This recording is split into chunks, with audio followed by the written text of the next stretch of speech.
No, Python isn't a snake. Not when it comes to coding, at least. Python is an innovative and powerful coding language. Many things you use daily wouldn't be possible if it weren't for Python. Many softwares, websites, and apps are coded in Python, such as YouTube, Dropbox, Google, Instagram, Spotify, Reddit, and Yahoo Maps. Python was created in the 1980s by Guido van Rossum. Guido van Rossum, who was born in 1956 in the Netherlands and now resides in California, also helped create a programming language known as ABC, which influenced Python greatly. Python is still being innovated and updated, with Guido van Rossum overseeing the development of Python. The name Python was given because Guido van Rossum was reading Monty the Python's Flying Circus while he was creating the language. He decided to call it Python because he wanted a simple name and couldn't think of anything else. Downloading Python is really very simple. First thing you're going to need to do is go to the Python website, which is simply python.org. Next, go to the Downloads tab and click your platform. After you've done that, click on the latest release. You get the newest and best features of Python. Scroll to the bottom so you can choose the type of file you want to download, and then click that file. At the bottom, you should see it start downloading. Once it finishes downloading, simply click it once and it should open up the Python thing. The installation process of Python is pretty self-explanatory, but once you've finished it, you can Python to your heart's desire.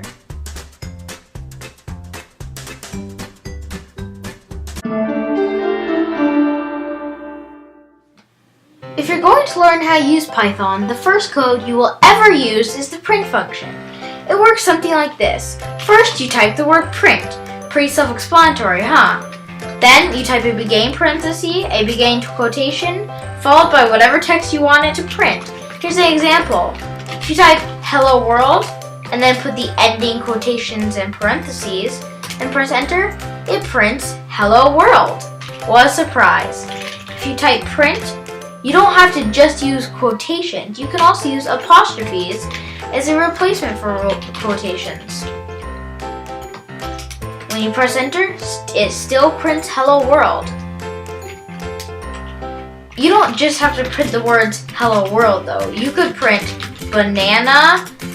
You could even print an entire really long, super enormous essay if you really wanted, and you could even print whatever this means.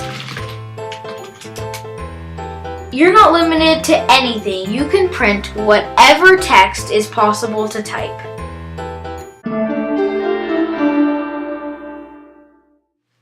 If you've gone through 4th or 5th grade, you've probably learned about variables.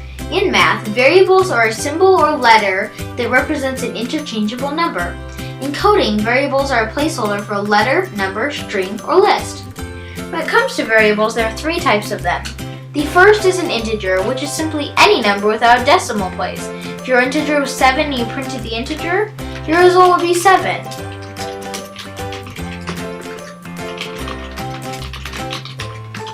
See, it prints 7. You don't have to call it integer. I'm just doing that to make it simpler so you know what type of variable I'm talking about. The variable could be anything from banana to cheese blocks to I'm not typing that, to even bottles of milk. Notice I didn't put quotation marks or apostrophes around the word integer when I printed that. If I had done that, it would have just printed the text integer. When you don't put the quotations or apostrophes around it, it signifies that it's a variable and tries to find that variable and print the value of it. Printing a variable will always print the last defined value of the variable. If I print integer now, it won't come out with 7, it'll come out with that number. The next type of variable is a float, which is any variable any number with a decimal point. It could be anything from 7.0 to 7 point slam my head on the keyboard to even slam my head on the keyboard, point slam my head on the keyboard. When I print it, it will be the last defined value of float, which is that.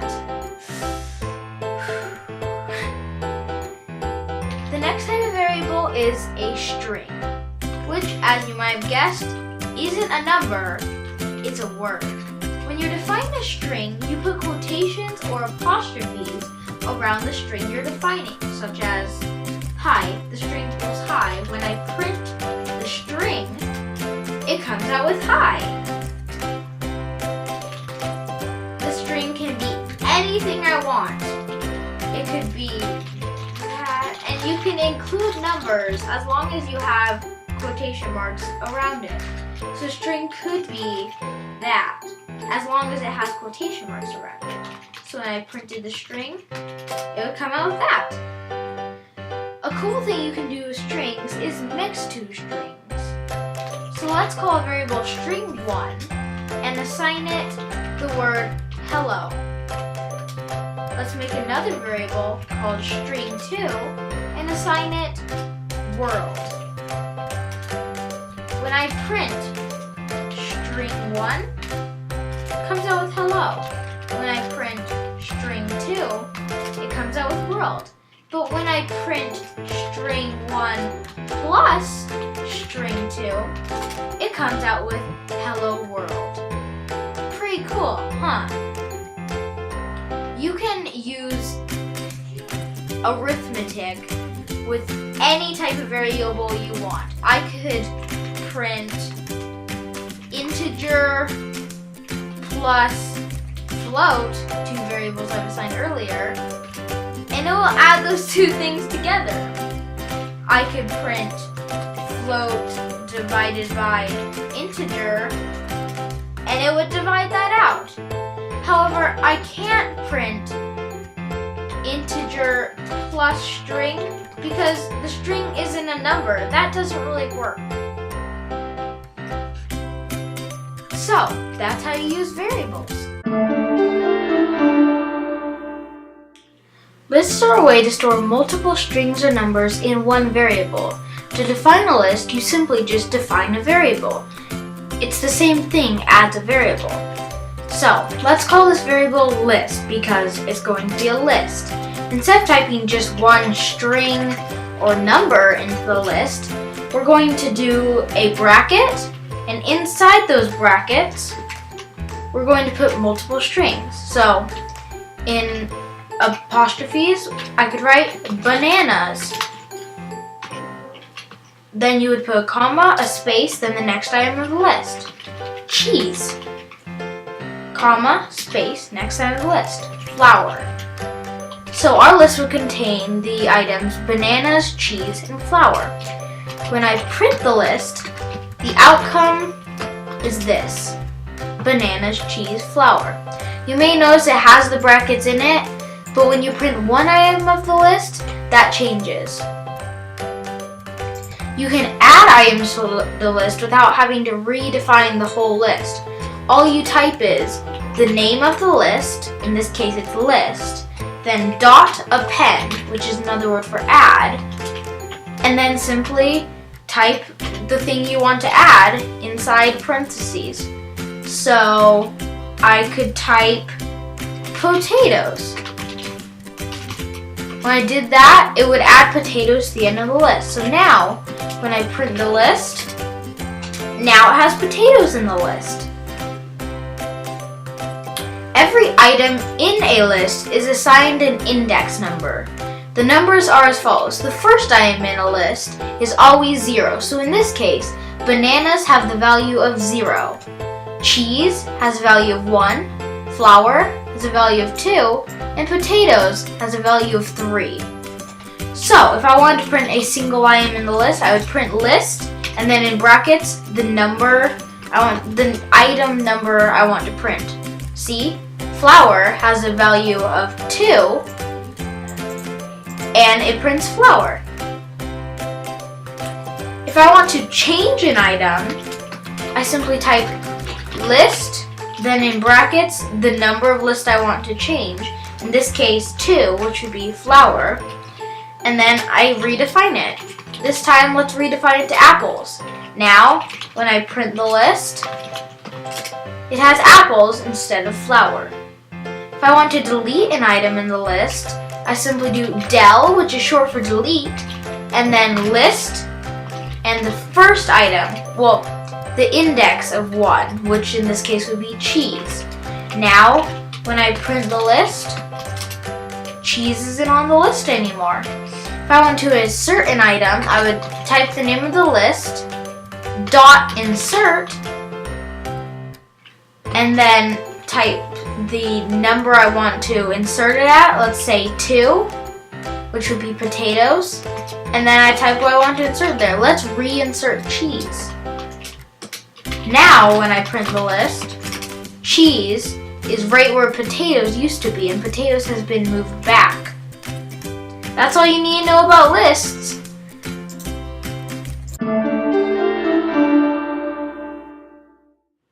True or false, also known as Boolean logic in Python, can tell you whether something is true or not.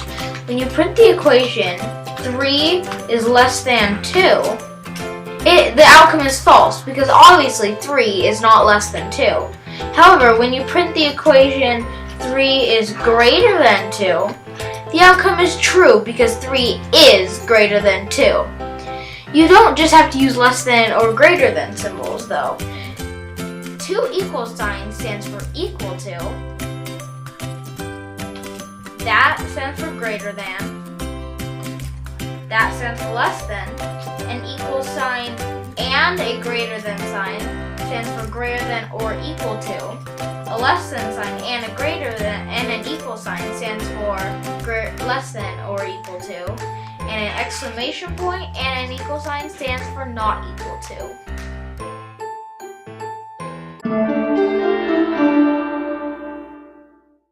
Loops are a way to repeat a code over and over and over and over and over and over and over and over and over again.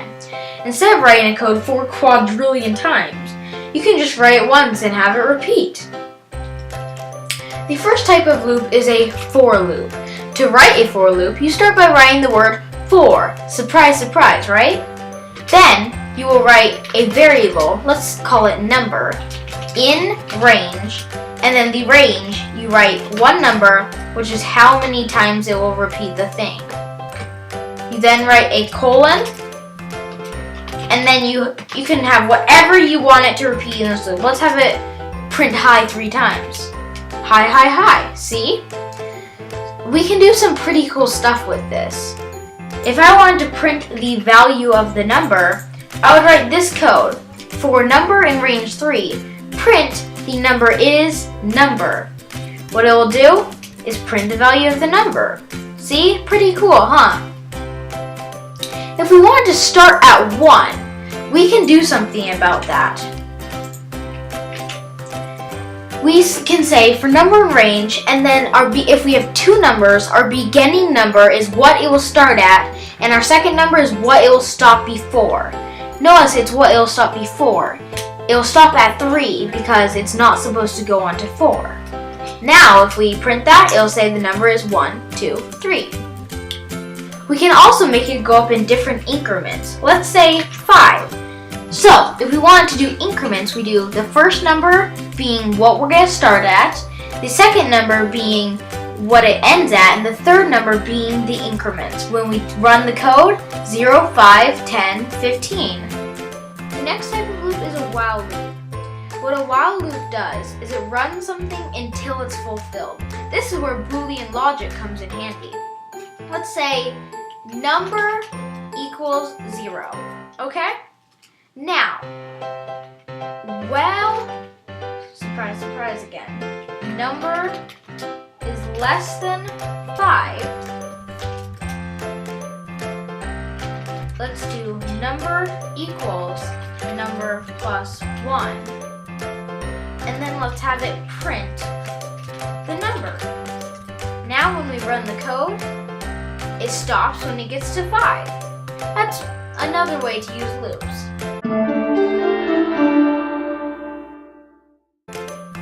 Branches are a way to have different sections of code run depending on what you input. Here's an example of code that uses a branch. It asks me for the password, and when I enter, let's say banana, it tells me it's the incorrect password, because it is.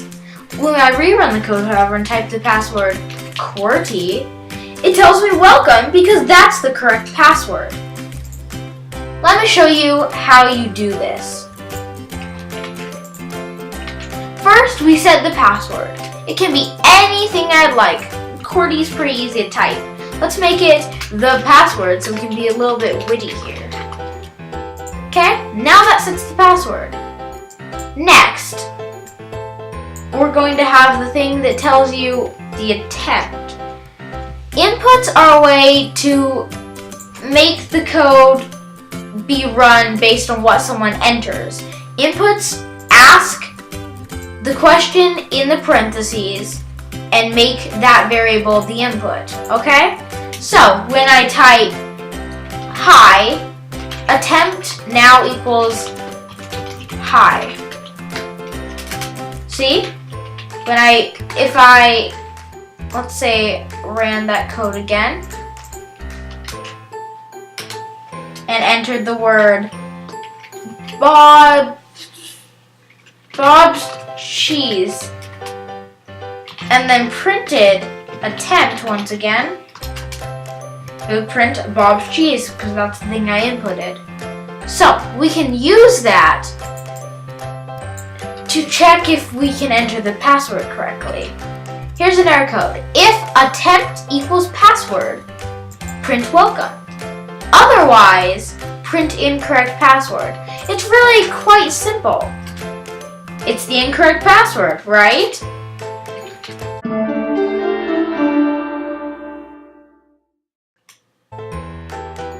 Functions are a section of code with a name that you can run whenever you like.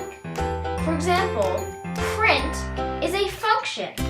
What print does is it lets you print a text. The actual code for it is much more complicated than that. To make a function, all you have to do is write def, define, and then the name of your function. Let's call this addition because it's going to add two numbers together. And then you need variables inside the parentheses, just like the print has a variable of what it's going to say. Addition. In the addition, let's do add 1, comma, add 2. This function is going to print what add 1 plus add 2 is. Now that we've defined the function, at any time we can type in addition 1, 4, 5, and it'll add it together. Pretty cool, huh? We can define subtraction if we'd like. Sub 1, sub 2.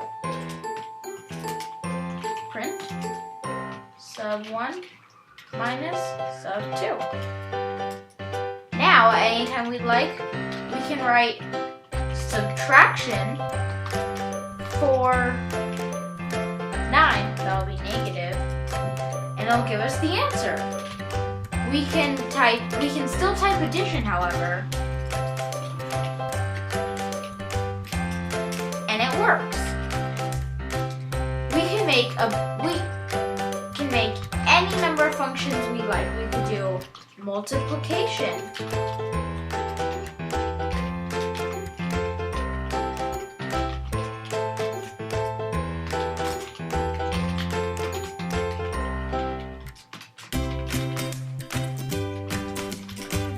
Now, anytime we like, we can type multiplication.